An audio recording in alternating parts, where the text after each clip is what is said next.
So the Denver Nuggets franchise decided to make a move yesterday that really shocked a lot of people out there. They decided it was a good idea to fire Mike Malone. And my first reaction to this was that doesn't make any sense. The reason why I don't think it makes sense is number one, he just won them a championship 2 seasons ago as their head coach. Number two, you can't put this all on Mike Malone with the roster they have around Jokic and Jamal Murray. The reason why I say that because 2 years ago, you had a Bruce Brown. You couldn't re-sign him because you didn't want to go to that second apron. Okay. You also didn't replace him with another competent role player. You decided to go through the draft, develop guys like Christian Brown, Julian Strawther, and Peyton Watson. What happens the following year? KCP walks last year. Now, that doesn't look as bad because he's struggling in Orlando with his three-point shooting. But at the end of the day, he walks. You also let Jeff Green walk. And also, you don't get a competent backup big for Nikola Jokic. You still are hanging on to DeAndre Jordan. No disrespect to him. But at the end of the day, you could have upgraded at the center position. You haven't done that quite yet. So to put that all on Mike Malone is just ridiculous to me. I think if Denver was smart, they should have let this season ride out and then take a step back because every franchise is going to go through some adversity. Sometimes players are going to stop listening to their head coach. That does happen from time to time. But I think pulling the trigger right now was just a big mistake, in my opinion. I understand the firing of Calvin Booth because he even said this himself. And this was on the Ringer. This was actually last year. He said that, I just want dudes that we try to develop and it's sustainable. If it costs us the chance to win a championship this year, so be it. It's worth the investment. It's more about winning 3 out of 6, 3 out of 7, 4 out of 8 than it is about trying to go back to back. So I get some of the ideas here because you're trying to play the long game, especially with this new CBA, and you don't want to hit that second apron. But at the same time, you have the best player in the world on your team in Nikola Jokic. And you want to keep him happy. You want to show him that we're trying to build a contender year in and year out. And when he sees guys like Bruce Brown walk, Jeff Green gone in free agency, KCP gone in free agency, all of a sudden you're trying to replace that with Christian Brown, Peyton Watson. And I get that. It makes sense because you want to keep guys on cheaper deals, especially I'm sure the ownership is telling Calvin Booth, hey, don't try to spend too much money because we don't want to be in that second apron when it comes to taxes. The problem is they won a championship 2 seasons ago. You've got the best player in the world on your team. He's won 3 MVPs. So you're kind of conflicted here because at the end of the day, if you don't keep your best player happy, well, guess what? He's going to walk. He's going to want out of Denver. I don't think it's going to happen anytime soon. But the ownership needs to be careful here because you don't want a situation where you bring in another head coach and you got a GM now and the same things are still happening. So there has to be some, evaluation on their part and they have to be willing to spend money. I know the CBA is going to tighten things up, but you have Nikola Jokic on this team. I think where Denver made the mistake outside of just letting those guys go was extending Jamal Murray last year in September. Look, I understand he helped them in 2023. But if you look at the playoff performance he had last year, he struggled against Minnesota in the second round.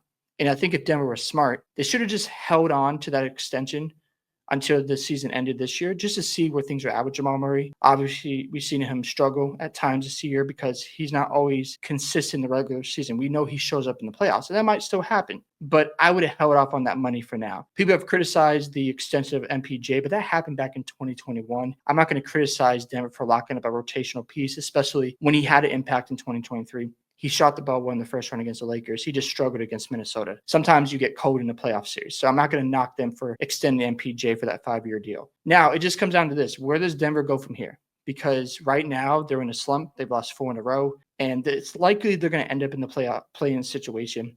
And they might get bounced in the first round. To me, I would have waited on firing Mike Malone. I would have not done it, in my opinion. The reason why I say that because it's hard to replace head coaches and find somebody who's competent. And I think I would just fire the GM like they did and find another GM to replace Calvin Booth. And hopefully they make the right decision there. But every team is going to go through adversity. Injuries are going to happen. Sometimes the season's not going to work out. I would have stayed the course with this roster and see what would have happened next year. And that might sound a little crazy. Or maybe this offseason, you trade MPJ and you just have Aaron Gordon slide in that small forward position because he has improved his three-point shooting where he has worked in the gym. He talked about how he guys on home gym and he worked at his three-point shooting. Now, I also understand it's a small market. So obviously your options are going to be limited.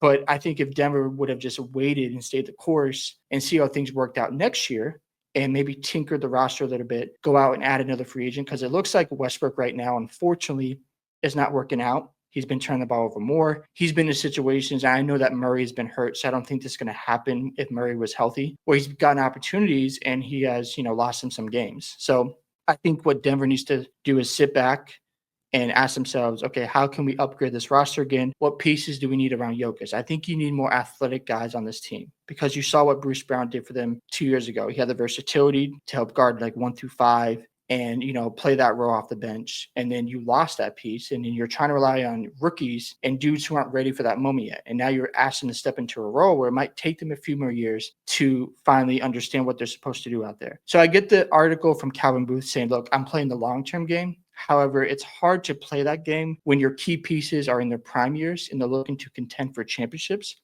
So it would have worked out better if you're like in a situation with OKC where you have a pretty young core right now on rookie deals and you can play around with your roster and find the right rotational pieces who are under the age of 25, right? So it's just a tough situation for Denver to be in. And I understand why moving on from Calvin Booth need to happen. I just would have waited on Mike Malone and just give it another year. I know he had a press conference, we talked about how the guys aren't watching film. But again, he's called out his players in the past. He has criticized them, and it's worked. And they've responded very well. Obviously, Jokic and Malone have a relationship ever since he got drafted to Denver. So we'll see how Jokic feels about that. Hopefully, he wasn't blindsided. Hopefully, he understood what was going to happen. He was informed, and the ownership let him know that we're going to fire your coach. If he wasn't, that's not a good look. I just think you got to stay the course sometimes when it comes to building your franchise and having the right culture in place. Because again, every season is not going to go your way. Sometimes players have really good seasons and sometimes they drop off. And there are situations where you have to go through some reconstruction.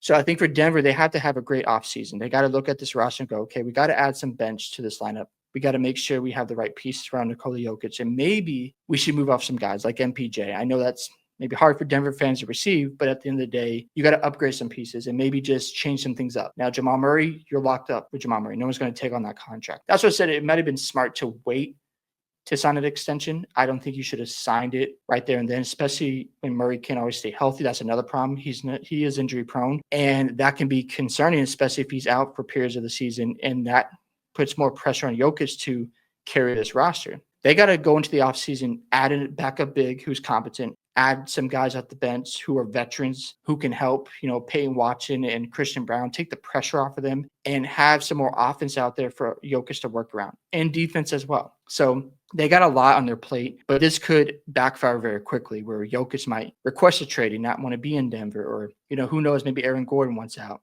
So it's a very delicate situation. And what I'm realizing about the NBA is ownership doesn't want to pay this tax bill. They don't want to go in the second apron and they're not willing to, spend money. And I know that Denver's a small market, but I'm curious to see what the Celtics do because they got new ownership. There's rumblings about, they're going to have to trade one of their core pieces because they can't pay everybody. So it's just an interesting time to be in the NBA, especially with this CBA. I don't like it at all because I don't think you should penalize teams who are successful, who are building their rosters out correctly, who are doing things the right way.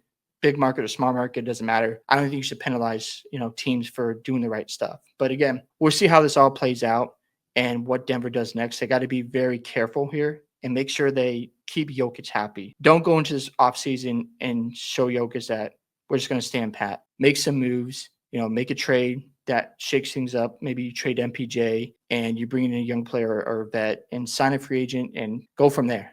And I think if they do that and they show Jokic that we're trying to compete, we're still trying to help you win a championship, that will go a long way to keep him around. But yeah, the fire Mike Malone, I just think it was a bad idea right now. I think you just got to ride it out sometimes with some franchises because, again, things don't always work out or go your way because of a number of factors. But this just might be another example where you're panicking and you're trying to pivot and it might not work out. So we'll see what happens for Denver. But I hope you guys enjoyed this video today. I'd love to hear your thoughts about the fire Mike Malone. Do you agree or disagree with it? Don't forget to like and subscribe to the channel, and I'll see you in the next one.